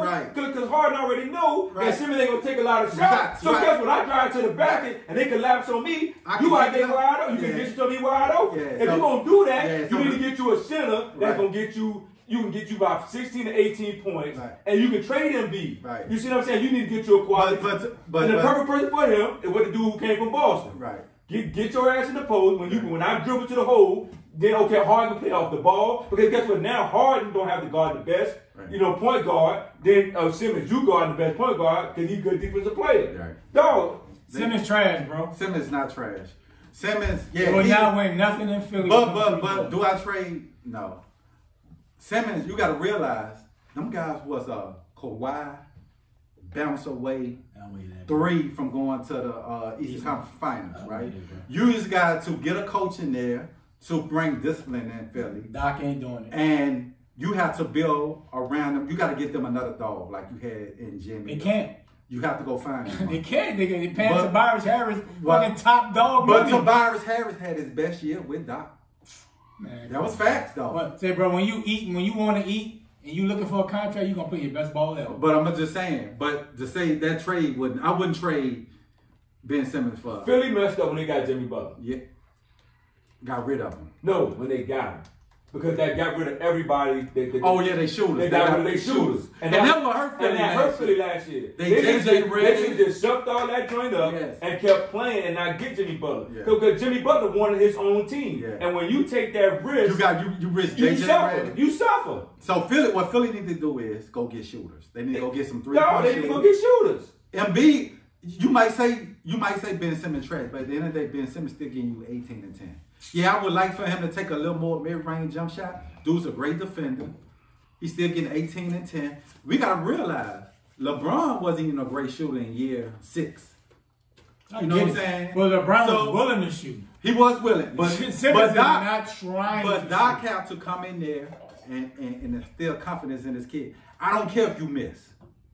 We just want you to take the open mid-range. The only issue I got with this, you play basketball for a living. You doing the main thing that you want to do with your life. If you're not willing to work on your game and get yourself to be better, but Donovan, that's you, bro. But Donovan, I tell kids all the time, I can go out here in the off season and shoot 1,000 jumpers. But if I ain't willing to take them when it's pressure or the game on the line, and how I know we don't even know he can make the shot. So keep what I'm paying you for. But I get what you're saying. But we don't even know. You ain't get what I'm saying. But no. What am I paying you for? But I wouldn't say the kid is not working on his jumper. I'm just saying he's not confident of taking. Why am I paying you? Well, listen what I'm Keith, saying. If you were playing basketball right now, Keith, if you were playing basketball, knowing how you like the glamour and the glory and the ladies, you gonna go out there and shoot the jump shot. You gonna play to the highest level. But I'm understanding. You as a person got to realize they paying me to do a job. But that's Doc's job to come in here now and say, Ben, look. Why that gotta be Doc's job? Because sometimes you need to instill confidence in the kid. Because the kid. So you don't think Brett Brown is? But people have told him. But he didn't do it. I'm just saying, man, Doc. But we're gonna say allegedly, Keon likes that. Allegedly. Okay. Oh, you don't think they? No. At some point, I don't care what the coach is saying. Enjoys the game. No, I need to know. I need to not necessarily. Well, allegedly he enjoys this is just a hypothetical situation. Yeah. Like we're not actually saying that Keon actually thinks that way. But, right. But my point is, you're right. But at some point, you have to. It's a lot of players who came in the league that wouldn't take those shots. Even when Michael Jordan first came in. Michael Jordan would take those wide open. He was trying to, because right now, Ben Simmons, all his life, been able to get, Ben Simmons looking like, bro, I'm still giving you 18 and 10. That ain't good enough. But that ain't good enough. But I'm just saying, so now we got to say in Ben Simmons, you can get 25 and 10. But we've been telling him this last 3 years. But I understand that, but that's what I'm saying. I would just go get some shooters. I wouldn't break it up yet. I would give it a try with Doc. I would give it another year. And see what they can do. They ain't doing that. Ben Simmons got hurt this year, right? No, he did. So we didn't even get a full year. I don't want to hear that, bro. No, I'm just saying. But Keith, but at the same. But what you're saying, trade James Harden bring over there? No. No, I wouldn't trade James Harden. No. I just don't understand the system. No. I don't care what y'all three think. But clearly, when you wrote this question, I think it'd be a better option. You thought that way when you wrote the question. Yep. So, but I mean, to be honest, I just think it'd be a bad move for him. Yes. I think it just because you don't know how much you're gonna have to give up to get James Harden there, and then you got to realize like the team, a lot of the way the Rockets play is built off James Harden's style. Mm-hmm. So the team in place that they have with Philly is not shooters. They're not shooters at all. Yeah. I mean, I think it's J.R. Robinson and Robinson and Tobias Harris and Al Horford. And what's the other the white dude that they got play point guard? James Harden drive. Who he kicking that joint out to? So I just don't think the way they construct it would be a bad match. It'd be bad. Philly ain't going nowhere with that. It would be a rebuild, overhaul, rebuild. Man. They're not doing nothing with that. Trust me. They just gotta get shooters. You can't get shooters when you're maxed out. You gotta trade some pieces for shooters. So who you trading? I don't know. Nobody don't want Harford. Nobody don't want the role players you got. Harford should be coming up on dead money though. No, bro. You should. I don't know. He just signed a deal last year. I just know this. 2 years ago. No, he didn't. It was 2 years ago. No, they only played one season in Philly. But he was signed already. They took the deal from Boston. No, bro. Yeah, Both a free agent. No, it was the second year. This is the second year coming up. No, this is third year. This is third year. He played. He played on the team. No, I don't think he played 2 years. He played on a team that. No, I don't think so, though. No, did he? No, bro, he did not. This was his first year in Boston. Yeah, that's his first year. First year in Philly. You're right. No, so he's not going nowhere for at least 3. He's on a 4 year deal. You're finally right about something. Yeah. Hey, man. Can I get a clap? Give me a clap. All right, man. What we next topic, man? Y'all still the guy. Harden, you're still the guy, man. You still the guy that destroyed one of our episodes, though. Hey, bro. Make sure we put that out there. You still did that. You did. As a man, you own your mistakes. As a man, you own your mistakes, dog. You know what I'm saying? But today, man, you're on fire a little bit. Let's do it, baby. I'm proud of you. College football. Let's do it. Let's get in college football. Let's do it. Big games. D Springs. Well, let's talk about the first game. that's playing right now. Georgia and Florida is right now. It's 21-21. Ooh. With Florida driving right now. Look at this. Give me your take on the second half of the game. Let's do a pick'ems. Jonathan, let's do it right here. Give me a pick'ems right here. How you think this game gonna end up? Florida winning by 3. Okay. Keon? I'm gonna go with Georgia by 6. You would say that. I like Florida win, man. I don't trust Georgia. Why would I say that? I ain't a Georgia fan. Because you said Georgia gonna be Alabama. Oh, there you go. What happened? What happened? They lost. What happened? How bad? I like Florida, man. 17. That's the best defense in football. I can't tell. I can't tell. That's what they told me. They told me that was the best defense in football. What happened? I'm going with Georgia by 6. Who you going with? I couldn't tell. I think Florida gonna win this game though. I think Florida offense. Florida can't play any great defense, but they getting stops today, which is big, which is really big. And I just don't believe in Georgia quarterback. He's a little short, a little small. He's not that big. He doesn't have a big arm. I don't want to call him trash, but he definitely fits their offense. But I think their offense is limited because of him. And that JT Daniels, I don't know what's going on with that situation. He is not playing. I don't know what they're doing. And he's not going to play for the rest of this year. Oh, that's targeting. No, he went on his shoulders. Nah, that's targeting, brother. Look at this. He hit him with his head. He hit him with his shoulders. He hit him with his head. I don't know. That's targeting, bro. No, I think he hit him in the chest. He hit him with his shoulders, bro. That should not be targeting, bro. His helmet might have been loose, but I think he hit him in the chest. He went like this. To all our listeners, we're actually watching the game right now, and I think it's going to be targeting. Nah, I don't think so, bro. I think it's going to be targeting. They're going to give it to him. Oh, they didn't give it to him? No, I think they're going to give it to him because... No, man, Florida's going to score anyway. No, they ain't that was a clean hit. Florida's about to score anyway. It's a clean hit, bro. No, they gave it to him. Let's do it. You give him a target? Yeah, because it's first. It don't matter. Matter of fact, based off the app, because we got a little delay in here, Florida's already scored. It's 28-21. Yeah. So, yeah, I think Florida's going to win this game. Okay. Let's jump into the game tonight, 7 o'clock, 7:30 actually. Oh, big game. Clemson versus the Clemson Notre Dame. Touchdown Jesus right here. I'm gonna let the Clemson alone in this one. I got Clemson winning, man. I just don't trust Notre Dame. We've seen this before when they played a couple years ago in the national championship game. Well, they played semifinals. Semifinals. Yeah. But I don't believe in the coach. Brian Kelly. I just don't believe in him. So I got Clemson winning tonight. I think it's a coming out story for the court. How you pronounce the name? DJ Angalali. I believe in Angalali tonight. He got too many weapons. I think it's a big game for Etienne. So I got Clemson winning. Keon? Yeah, I got Clemson, bro. I just never Notre Dame always when time when big games come, bro. I see a blowout tonight, actually. So I like what the quarterback showed me last week from Clemson. You know, the defense came out struggling. They had to put the game in his hands to make big throws and big plays, and dude did that. So yeah, I got Clemson tonight. Let's do it. Big. Since I'm gonna finish this, man, I also gonna go with Clemson tonight. I think it's gonna be a big. I think it's gonna be a 10 to 14 point win. And then they're gonna come out a little slow, a little sluggish. Clemson seems to be coming out a little sluggish anyway this season. In these games, even the Miami game, they came out a little slow, but they took off in the second quarter. I feel like it's gonna be one of those games that Clemson's just gonna overwhelm Notre Dame. Notre Dame defense is very good. They're very good, but I just don't believe in Booker. Booker is the quarterback for Notre Dame, and I think they'll win. They'll get the second best running back in the country going, and I think that Clemson win about 10 to 14 points. Go ahead, man. Finish us off with that one. Let's go, D-Spring. Who's the best running back in the league, in the nation? Etienne. Etienne is not the best. No, he's the best running back. No, he's not. He's the best running back. No, he's back. He's the best running back. We're gonna find out real soon. We find out tonight, boy. We know who the best running back. We know who the best running back. We're gonna find out in January. We're gonna find out in January. Anyway, just prepare. Anyway, I think we win the game. I think it's gonna be closer than what people think. I think the determining factor with Clemson is our young D-line against their experienced offensive line. Can we win in the trenches? Very good. Can we win in the trenches? And two, I think our linebacker core who are real, like our starting linebackers out.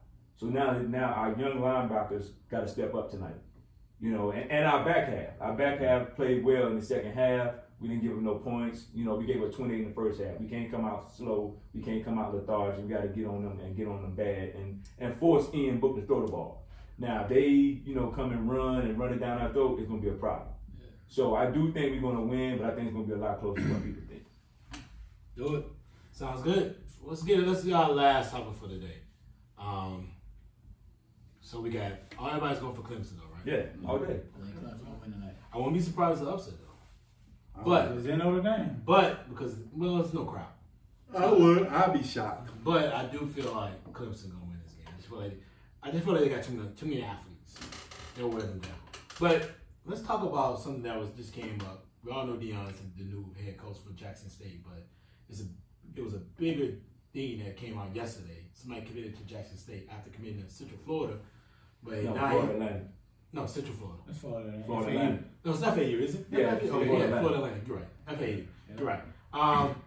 And I think this is major because he's a pro-style quarterback, a 4-star quarterback at that, and I think it's going to bring a lot of time. I think he'll rip the SRAC up. I think he's going to do a good job. So what you guys think about it? Because I can't pronounce his name. I think it's Shedeur Sanders. That's what it is. Shedeur. I don't know. Where they got it. Shedeur Sanders.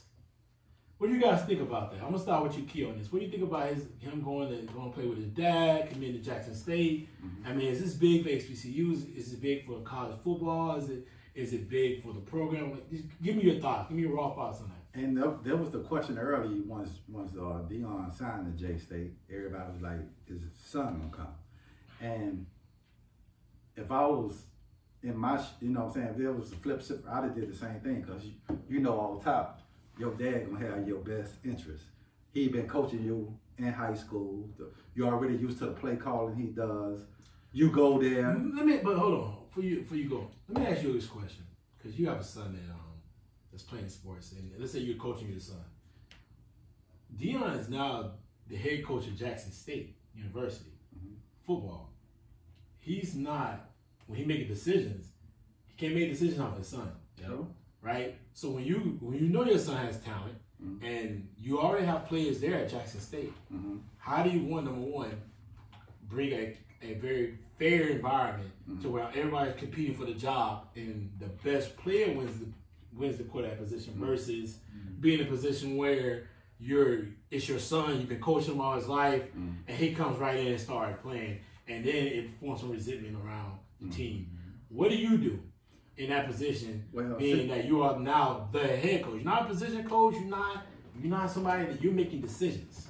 Okay. For the better part of the team and the university. Well, from my experience coaching my son, you're gonna be harder on your son than you actually gonna be on. But that's what I'm saying. That's not the question. Okay. It's not about being harder. But okay. It's about how can you create a fair environment to where he comes in and he's competing with quarterbacks. Well, quarterbacks are also coming in, and quarterbacks are already there, and you recognize who's the best player, Okay, so I would say this: to win the position.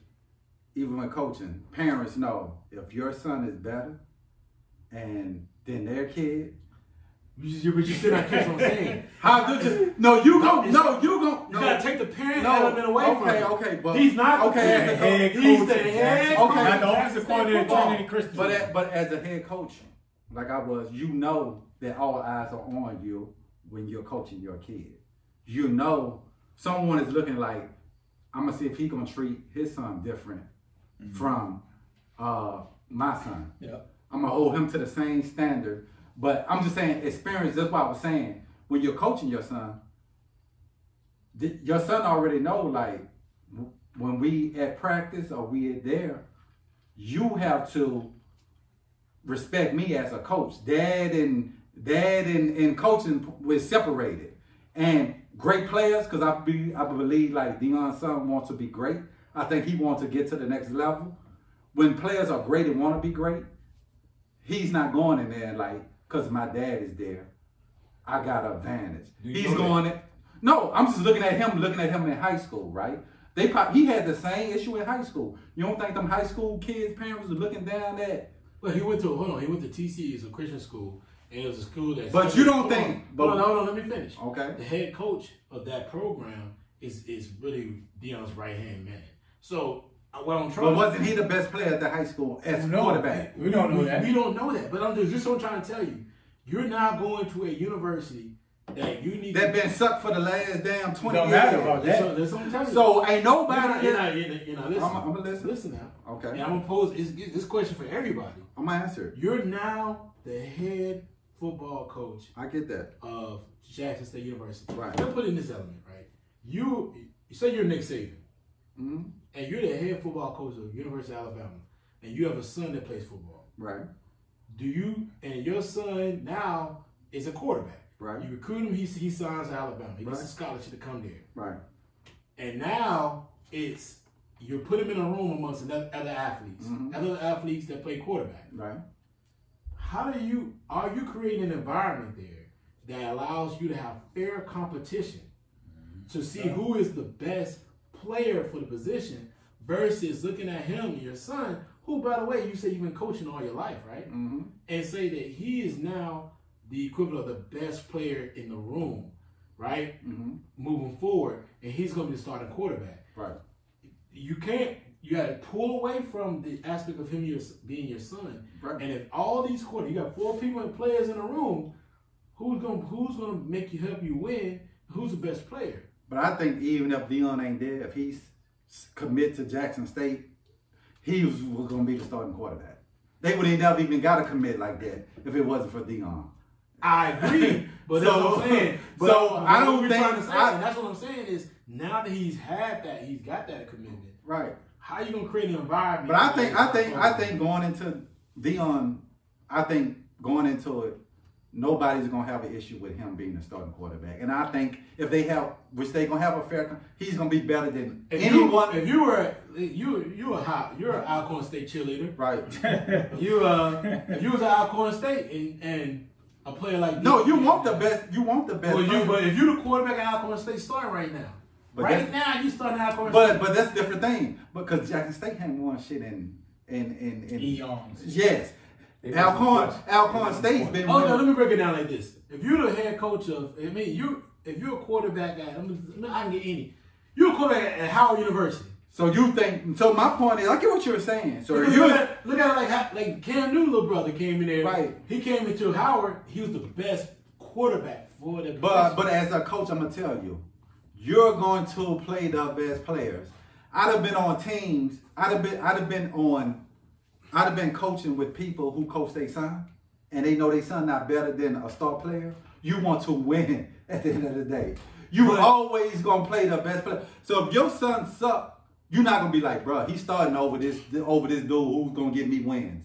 At the end of the day, Dion, incentives, his money is coming there to win SWAC championship. So to answer your question, he's going to play the best players. Pull up Keon on this one. You answer this question. The same question I just said I posed to Keon. First of all, you got to explain to your son right now from before out the gate. Like, look, the best player going to play.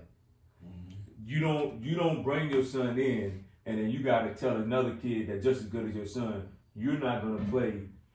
My son is going to play because I'm the head coach. You got to explain to your kid off the top. If you don't show me what I think you're capable of doing, you're not going to play. And it's an open door competition, period. But that's what I'm saying. Most coaches gonna go with that. Ain't no coach gonna say. Yeah, but coach gonna say. Hold on. How many coaches have their son? A lot. No. That's what I'm saying. How many coaches have their son come play quarterback for them? But I'm just looking at. I'm not saying it's totally different at college, but I'm just saying I have been around people who coach their son from like my son's age to high school. If their son is not good enough, they don't start their son. But it's totally key. But key, this is the thing. No, it's about money involved now. But key, this is the thing. This dude is a 4-star recruit. Yeah. His daddy is going to a school, and like y'all said, going to a school that has not been good in football in a minute. You're bringing your son. You already got people there. There already been a lot of marketing, branding dollars. He's already brought in like $9 million, and they ain't played a game. And they played a game there. So eyes is on Jackson State. Right, that's why he's gonna play the best times. Yeah, but he don't start his son. His son he's gonna be the better quarterback. We don't know that. Man, we know that. You don't know that. No, we know that. Looking at his son playing in high school, he's solid. Let me say. And talking to Nell You know, he in Dallas and he was a referee. Man, so he looked at the best high schools in Texas. But they're not even there. They're at the because they're a Christian school. No, right. So they're not playing the top lowest level. Yeah, they're at the lowest level. Right. So they're not playing the top talent in Texas, right? But in Dallas area. So him coming to Jackson State, yeah, he's gonna be. He's not going great. So he's not Kyler Murray like. He's not Kyler Murray is actually a legend. But Kyler Murray's a legend in Texas. But your boy is legend in Texas. Kyle Allen. But Ray, I'm not saying that. I'm just saying the talent. Jstate is not getting a great. But you don't know what Jalen Hurts is a prime example. His dad was his high school coach out in Missouri City. Exactly, but his older brother, who played at Texas Southern, was a quarterback for his dad too, though. And all I'm just saying is, both of his sons have played quarterback at a D1 or DAA level, right? Because they're at the talent level. Mm-hmm. So we're just trying to say, but Jalen Hurts High School was awful. They were not good. Mm-hmm. But he was so talented, they were like, oh, this kid is old. That's why he went to Bama, because of his talent. I mean, I think his son is really good. I've seen a lot of clips on him. He's solid. I'm not sure everything he does is not predicated. I think sometimes it is the talent that he's playing against. Mm-hmm. But what I'm just saying is, you're Deion Sanders. You're cast widening your recruiting involvement, not of just your son in Texas. He is now cast widening his recruitment across the state of Mississippi, mm-hmm. Alabama, Texas, Louisiana, Florida. And what I'm just saying is, you are now saying we want the best. Yeah. So if your son, you walk in a room and you recruit 2 quarterbacks, I'm not going there. And your son walk in with the other quarterback. Your other quarterback is better. Do you take a little eye there and say, or do you say, you know what, I gotta play the best quarterback? Because remember now, me and you had this conversation offline about Alcorn State quarterback Steve McNair. Mm-hmm. And I told you the reason why Steve McNair even made it to Alcorn State, because nobody recruited him as a quarterback. Yeah. So that's what I'm saying. Like, but I don't think he's going to recruit a quarterback that can take his son's place. If that's the question, probably not. He's not, because you ask your that's son. What he's supposed to do. But he's not. You get He asked his son to decommit from another school to come play quarterback for me. But Deion Sanders said, "I'm going after the best." Yeah, but not quarterback out there. Why not? Why? Because quarterback giving anything else. Because listen, if I ask my son, you hear what he said? If I quarterback's different. It's gonna be me too. If I ask my son to decommit from a school that he's going to hope your son don't start. Yes. I'm going to saying, look, I want you to be my quarterback. Now I'm gonna get the great receivers for you. Now, but now if you don't, I'm gonna give you a chance. Right? It's not right, but that's the way it's gonna be. That's the way it's gonna be. That's what we're trying to tell y'all. But that's the way it's gonna be. From a competitive standpoint, but that's the problem. But now if you suck, I ain't got no other choice. What you're not understanding? I ain't got no other. But going into it, I'm not going to get a Steve McNair. From a competitive standpoint, that's the problem. When you're trying to build a program that you're saying you can compete on all levels, you can't say, hey, you know what, my son, I ain't competing. Nobody can compete with my son. You supposed to be like, you know what, son, listen, this is a place of competition, and you gonna have to come in and earn that. Let me ask you. I get what you're saying. Hold on. Let me ask you this question, Key. It's not. Let's say he get the job. Let's say when he go to Jackson State, right? And the dude that's in front of him adapts to the system that Deion brings in. What do you do now? Because let me remind you now, his son is coming out of high school. You got a dude that's already there, and the system. Hold on, no. That's what I'm saying. We don't. Hold on. How many games they won last year? No, let me finish. We don't know. Let me say this. He cannot be the reason. Exactly. The defense can be terrible. Exactly. But at the end of the day, it's about politics. I get what you're saying. We're gonna cut that short. I get what you're saying. At the end of the day, his son gonna get the starting position. It's gonna be on his son to produce. I'm gonna let you get the last. At the end of the day, that's what Let me say this. I think at the end of the day, you go to your son and say there's an open competition. It's not. If you got a kid, no, that's what you tell your kid. But you tell your kid. It's not gonna be because this is the thing. If Deion taking in and his son is starting and his son don't do nothing, he's terrible. and it's just all the way bad, and you let your sons keep running out there. No, I get that. You got to change, but I'm saying but going you, into but the you don't door, just give him the job. But going to the door, man, he's gonna have a starting position. I tell my son every day, like, look, if you don't go out there and perform like you're supposed to, you're not gonna play. But then you're not the head coach. Right. That's the difference. For y'all. That's the difference. And that's my point. If you want people to come to your school and you want the best talent of the talent, that's going to be the knock on Deion why people might not go there. Yeah, that could be true. So that's why, and I'm a new head coach. I'm not going to put it out there. But I'm just saying he's going to start. He's going to start. No, bro, you got to open it up. Dog, let me tell you something. You're supposed to, but I don't think it's Bro, listen, this is what I'm saying. If it's your first year, now you might do that down the line once you're going to do it this year. You're going to do it this year. And guess what? I promise you this. Deion won't be that long. Okay, Grambling State University, let's go, baby. No, it's not cool. It's not right, but it's going to It's happen. an image, though. You got to uphold an image, bro. Let me get that joint is not good, bro. See, what you just said is a problem. It's indicative of why HBCUs are struggling as far as getting the program and the message out there. We need Deion to be successful because he is the name and the brand now of the SWAC in the HBCUs. And the problem is that he can't put the emphasis on his son starting or his son getting a position. He has to make an open competition because he has to keep him to his word, number one. Number two, the simple fact is you're trying to build a program, right? You're saying, hey, I want to what's the key word they keep saying? A level playing field for HBCU against college sports.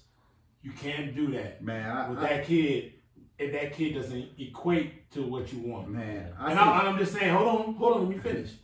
And I'm just saying I've been saying this, is that even though Deion, I understand where you're coming from, the son factor cannot equate in his decision making because you want to build a program and you want to build something that is fierce and strong that can go across the United States. That you need to compete because you at the same time, once again, you're at Jstate. Now, do I think his son's gonna play? Absolutely. Why? Because you're trying to build that fan base, you're trying to build support, you're trying to build a lot of different things, and you know that putting that buzz out there, father, son, tandem, playing quarterback, that's gonna be bigger than anything else out there. But the problem is, they ain't trying to prepare your son for the NFL. But the problem is that if your son is not the equivalent of what everybody thinks he is from a talent standpoint, then why in the world would you keep with that, or let that start if you have somebody on your team, on your roster that was better? But the question is, when Donovan Boy was on here, it's all about politics. Because he was, like he said, because he was undrafted and they picked a dude in draft money-wise, he was better. He didn't get the same opportunity. But you're comparing NFL. I'm comparing. Hold on. It don't matter. But this is this man. Politics is You're politics. comparing NFL. That's not even the comparison because that's NFL. But we're talking about college. We're talking about his father. So y'all think this dude is not going to start next year? We didn't say that. No, what we're saying is you need to let your son. This is the thing. He's got to win the position. Exactly. You got to let your son know that you're not going to be just a starter. It don't matter if it's a competition now. Y'all don't think he started next year? I ain't say that. He needs Nobody to. said He needs to be a competition. So this is the end of the day. All I'm saying is, dude gonna start next year. Topic over. So in the spring, he's gonna start. Yes, dude gonna start. Well, he's not gonna spring. He's gonna start in the fall. He's starting. So now, with that being said, if you got a dude already at Jackson State and perform and adapt to Deion, and he adapt to Deion's system, and he performs at a high level, and let's say, y'all know better. Here's the thing: if his son comes out, let's say he goes what you're saying. If his son struggles, then you gotta. then there's no problem. Then you got a problem. Ain't no. It's bigger than a problem. Yeah. Because now you can't go back. No, you don't go back. You can always make a quarterback change. You can't go back to his son. You can't go back to him. No, I'm saying. Listen, that's what I'm saying. If he struggles and you replace him, you can't go back to him. Because you can't. No, what I'm saying. No, you can't. Because you can have that father. You had a veteran quarterback on the field, on the team. Hold on. Adapted to your system. And you say, you know what, my son's a little bit better. And then you go to your son. If he struggles, you can't go back to your son. Because now you've already put it out there. Listen, no. You got to let him graduate and leave. No, I disagree. Why? Why not? Because I can go to my son and be like, look, right now, I need to sit you. You need to go work on your game. We're gonna continue working. You just don't listen to what I just said. No, I just said. Can I finish my statement? Let me get what you saying. You saying if Deion Sanders' son come out and struggle, right? Yep. And then you go to this new guy, the guy who's already there, and he struggled. No, I'm saying if He's already Deion Sanders, he if rose. Deion Sanders, Oh yeah, he rose. Hold on. This is what I'm saying.